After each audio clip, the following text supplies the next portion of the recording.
Office সহকারী cum computer মুদ্রাক্ষরিক পদের preliminary গণিত প্রশ্নের সমাধান। আমাদের প্রশ্ন নম্বর শুরু হবে 31 নম্বর অঙ্ক দিয়ে। আমাদের 31 নম্বর অঙ্কে বলা আছে, যদি তেলের মূল্য 25% বৃদ্ধি পায় তবে তেলের ব্যবহার শতকরা কত কমালে খরচ বৃদ্ধি পাবে না।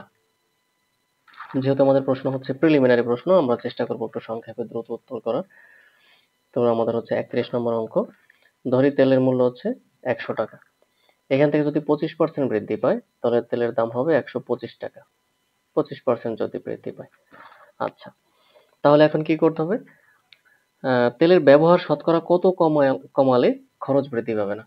তাহলে 125 টাকায় খরচ কমাতে হবে 25 টাকা, তাহলে আমাদের কোনো খরচ বৃদ্ধি পাবে না।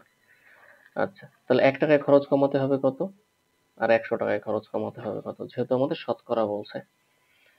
তাহলে 100, 4 25 100, 5 25, 5 5 25, 4 5 20%। আমাদের খরচ কমাতে হবে কত? 20%। আমাদের পরবর্তী প্রশ্ন হচ্ছে 32। 32 এরকম একটা প্রশ্ন দেওয়া আছে যে ভাজ্য সমান হচ্ছে ভাজক গুণন হচ্ছে ভাগফল প্লাস হচ্ছে ভাগশেষ। আপনারা এরকম অঙ্ক আগেও করছেন, এগুলো হচ্ছে ক্লাস 5 6 এ এই ধরনের অঙ্কগুলি বেশি থাকে। তো আমাদের এখানে হচ্ছে ভাজক, এই মাঝেরটাকে বলা হয় ভাজ্য, এই পাশটা হচ্ছে ভাগফল, আর নিচে যেটা থাকে সে হচ্ছে ভাগশেষ। তো আমরা এই ভাজ্যটা পাবো কিভাবে? ভাজ্যটা পাবো হচ্ছে ভাজক আর ভাগফল, এই দুটো গুণ করতে হবে, ভাগশেষ হচ্ছে যোগ করতে হবে, তাহলে আমরা এটা পেয়ে যাবো। আমাদের পরের কোশ্চেন হচ্ছে 33 নম্বর কোশ্চেনে বলা আছে, একটি জমির দৈর্ঘ্য 80 মিটার এবং প্রস্থ 60 মিটার হলে পরিসীমা কত? তো আমরা জানি পরিসীমার একটা সূত্র আছে, পরিসীমা সমান কি লেখা যায়? পরিসীমা সমান হচ্ছে 2 ইন্টু দৈর্ঘ্য যোগ প্রস্থ। তো আমাদের এখানে দৈর্ঘ্য হচ্ছে কত? 80, প্রস্থ হচ্ছে কত? 60। তাহলে 2 ইন্টু 18 14, 14 দুগুণে 28, পরিসীমা হচ্ছে এত মিটার।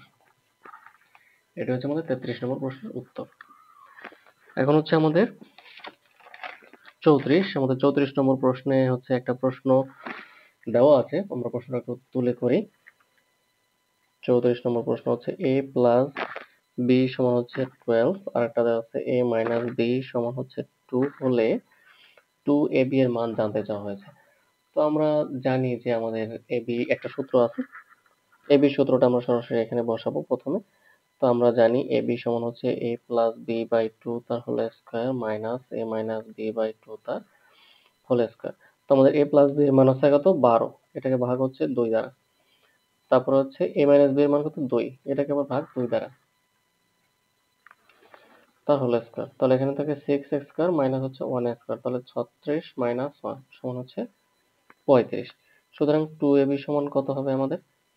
2 ইন্টু 35, তাহলে আমাদের অ্যান্সার হচ্ছে 70।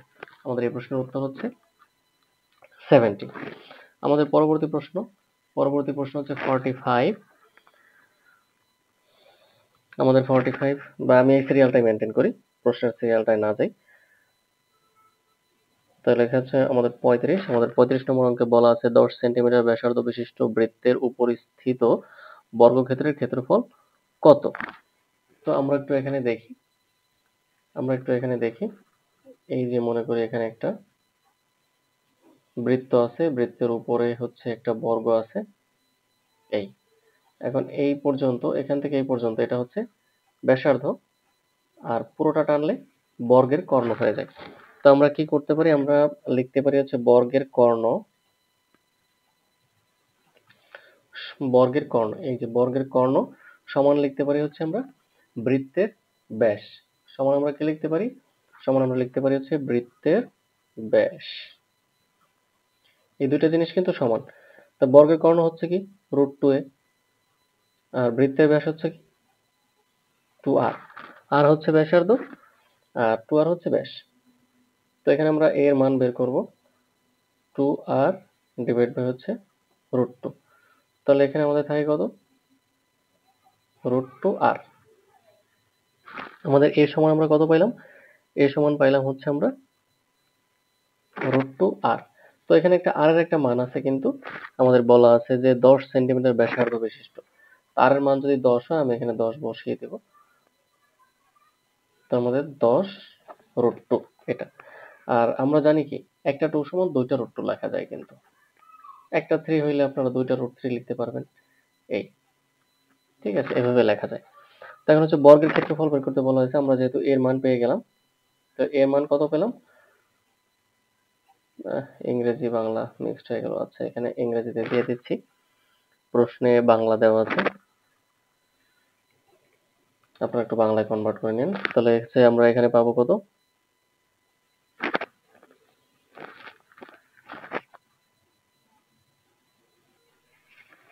তো এখানে আমরা এর মান পেলাম হচ্ছে 10 রুট 2। এখন আমরা যদি বর্গের ক্ষেত্রফল বের করতে চাই, আমরা জাস্ট এটাকে স্কয়ার করলেই হয়ে যাবে। বর্গের ক্ষেত্রফল 10 রুট 2 তার হোল স্কয়ার। 10 মানে হচ্ছে 100, আর রুট 2 স্কয়ার রুট কাটা গেলে থাকে 200। এটি হচ্ছে আমাদের প্রশ্নের উত্তর। আমাদের পরবর্তী প্রশ্ন হচ্ছে 36। আমাদের 36 নম্বর প্রশ্নে বলা আছে, 36 এ বলা আছে সুদের হার 6% থেকে কমে 4% হয়, ব্যক্তির আয় 20 টাকা কমে গেল, আসল কত? আচ্ছা, আমরা আসল ধরি হচ্ছে x টাকা। এখন 6% এর যদি মুনাফা আমরা হিসাব করি, তাহলে 6% মুনাফা হিসাব করলে ওই যে আমরা যে একটা সূত্র জানি, I সমান PNR, এই সূত্রটা আমরা ইউজ করব। যেহেতু প্রিলিমিনারি আনসার, তো আমি একটু শর্টকাটে করার চেষ্টা করতেছি। আমাদের 6% ইন্টারেস্টে যদি হয়, তাহলে এখানে মুনাফা হবে কত? এখানে মুনাফা হবে হচ্ছে x হচ্ছে আসল, আর 6/100 বছর ধরি একটা। তাহলে এখানে আমাদের হচ্ছে কত? এখানে আমাদের হচ্ছে, এখানে লিখতে পারি 3, এখানে লিখতে পারি 50, তাহলে 3x/50। আবার যদি 4% ইন্টারেস্টে হয়, তাহলে এখানে হচ্ছে আমাদের x 4/100 ইন্টু হচ্ছে 1। তাহলে আমরা কি লিখতে পারি? এখানে 1/25, তাহলে x/25। এটা হচ্ছে 6% ইন্টারেস্ট মুনাফা, এটা হচ্ছে 4% ইন্টারেস্টে মুনাফা। তাহলে আয় কমে যায় কত? 20 টাকা। তাহলে আমরা কমিয়ে দিই, 50 মাইনাস হচ্ছে x/25 কমে যায় হচ্ছে 20 টাকা। এখানে আমরা লসাগু করি, লসাগু করলে আমাদের হয় কত? 50, এখানে হয় 3x, 25 এর ভাগফল হয় 2, এখানে হয় 2x সমান হচ্ছে 20, উপরে থাকে x, নিচে হচ্ছে 50 সমান হচ্ছে 20। সুতরাং আমরা আর গুণ করি, 5 দুগুণে 10, 1000। এটি হচ্ছে এই প্রশ্নের উত্তর। তাহলে আসলের পরিমাণ হচ্ছে কত? 1000 টাকা। আমাদের সর্বশেষ প্রশ্ন নাম্বার হচ্ছে 37 প্রশ্নে বলা আছে 1 মিটার সমান কত? তো 1 মিটার সমান হচ্ছে 39.37 ইঞ্চি। এখানে ইঞ্চিতে প্রকাশ করার কথা বলা আছে। ধন্যবাদ বন্ধুরা। আমাদের ম্যাথের সলিউশনগুলো যদি আপনাদের ভালো লাগে, তাহলে অবশ্যই আমাদের চ্যানেলটাকে সাবস্ক্রাইব করবেন, আমাদের সাথেই থাকবেন।